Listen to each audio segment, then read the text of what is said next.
All right, thank you for clicking the link to this video on developing your research question. Coming to you live from some beach somewhere in the world, and I must say it feels really great to be here, even though it's quite cool. It's one of those things at a coastal setting as the sun is going down, brings a little brisk to the air. What I wanted to present to you guys is four of the different ways that I can think of to help you narrow down your research topic, and that will include reading about it, talking about it with lots of different folks, considering your approach that you're going to take to your research, and then using your imagination to think through some of the process. Using some combination of these different tips will hopefully help you to narrow down what it is you want to work on, to come up with an answerable question that you can do your research on over the short amount of time that you have to actually get everything done. So stay tuned, and I hope you find this very useful. What are one of the ways you narrow down your research topic? Well, the first one is you read, and you read a lot. So what do you read? That's the first question there is, well, you read anything. You know, where do ideas come from, or where do inspirational thoughts come from? And that's by one way of just by reading. So you might read popular culture magazines or stories that just inspire you, that might connect to the research topic that you're orbiting around or trying to figure out. You can turn to books. A great novel can inspire lots of creative thinking by getting you to sort of empty your head of the technical thinking that is driving a lot of your research, to just open up to new ideas or new ways of processing information that might be relevant to your research. So along the way, you're going to turn to scholarly books, maybe websites, journal articles that are connected to your topic for insights that maybe have more of an academic slant toward the research topic that you're working on. That reminds me, in terms of reading things that are not so directly connected, or how systems across scientific disciplines overlap. That reminds me of my friend Chris, who was taking a technical elective. We're both meteorology majors, and as you probably know, one of the driving mechanisms that make clouds form is a process called convection, the rising of material or air, in this case fluid, from the warm Earth to the cooler tops of the atmosphere. Well, in his class on solar physics, he was trying to understand how energy flowed or moved within the sun. And then it turns out he used a model for convection that is not unlike that for clouds, but within the sun, to show how some of the gases and some of the material within the sun moves from near the center to the outer surface. And so by reading things across the board, just things that might interest you, will oftentimes have overlap with what you're trying to understand or study. I mean, there's so much in terms of overlap between systems and ways of thinking, that these thoughts and inspirational ideas can come from anywhere. And so just read, and read a lot. Another way you can find information to narrow down your research topic includes talking about it. I'd say talk about it with anybody who will listen. Talk about it with the people who love you the most. First of all, the more we talk about something, the more you get to see what you're thinking about it, or how you feel about those things, to help you articulate what's on your mind. Oftentimes for me, it also is a way of allowing me to let go of my older ways of thinking, and allowing, the way I put it, to allow room for new thoughts to come in. By hearing what we say, oftentimes we might settle uncertainties. The most important thing I would say behind that is say these things out loud.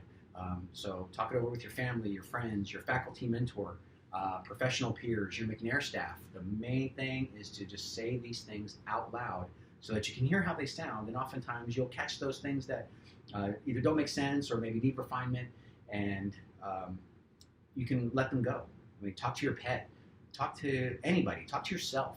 The main thing is that you just say these words out loud so that you can hear how your thinking could come across on the page, and it'll oftentimes point the way for how you might want the project to go. And so you've got this general idea, and by expressing what you're thinking about it to, again, anybody who will listen, talk to yourself in the mirror, you can narrow down, and by weeding out maybe some of the thoughts that just aren't quite working for you, or zero in on those thoughts that really do sound good, things that you feel like you can expand on and develop more content on. So talk out loud, that's what it takes. So the third thing I'd like to talk about for how you can narrow down your general research topic to something more of a focus question, or a thesis statement, would be to consider your approach to your research. And what I mean by that is, what data might you use, or what methods might you use to collect that data? So if you're opting for secondary data, for example, you might consider what websites are out there that have the data that you're looking for, and what does that data look like? Depending on the question you're asking or working toward, the data available might influence how you ask that question. Secondly, if you're not using secondary data, maybe you're going to collect some sort of data through observing or surveying or recording data in some other way. Thinking through that process of how you're actually going to collect that information or data might influence how you ask that question also. So once you zero in on a question, it doesn't mean you can't change it. And so when you think through these other items, change your question around a little bit. Until you finally reach that point of locking it down, that question is pretty fluid. And so depending on the environmental factors that surround how you're going to collect that information or process that information, that might determine the direction your question goes. Also, keep in mind, going back to the second point about talking things out, your faculty mentor might have a lot of influence here to help you zero in on the types of data that are available that you can actually get your hands on, and or how you might go about collecting that data. Again, whether it's through surveys or interviews or whatever the form is that you're going to take to accomplish your research methods. A fourth way that I can think to share with you for developing your general research idea to a more specific question would be the way I might tell my son, and that's to use your imagination. And what I mean by that is develop a concept map using keywords or topics that are of interest to you. In the end, this is going to be a question or a topic that you want to spend some time with, and so you want it to be something that you enjoy reading about, or at least can tolerate more than not. And I would also recommend that you do this concept map in 2 phases. And what I mean by that is get your initial thoughts out first, and then let the concept map get cool for a while so that you can make room for new thoughts and let go of those original thoughts, and then see how you might modify things or revise things to be in line with where you really want to take this. Now, this isn't the biggest project you're ever going to be working on, but it's something you're going to be spending a lot of time with, reading about it and writing about it and talking about it. So you want it to be something that you'll find enjoyable, at the very least, that you can spend a lot of time on as you dig through it. Another thing to think through is to think about the process and consider as realistically as you can what needs to be done and how long some of these tasks will take. And that's not too different from project management. You pick the deadline when things are due, and then you start working backwards. And as you think through all of the tasks and the steps that are involved in getting there, you can get a good idea of how your question might form, how you might want to modify that, or some of the difficulties you might encounter in answering these questions. And so that, in the end, might change the way you ask your question as you go through it. So in a professional setting, this is called scoping out the work. So that's a way you can just document all the steps involved in trying to get a big project done. And by going through this process, that can help you to modify your general question into something that is more answerable.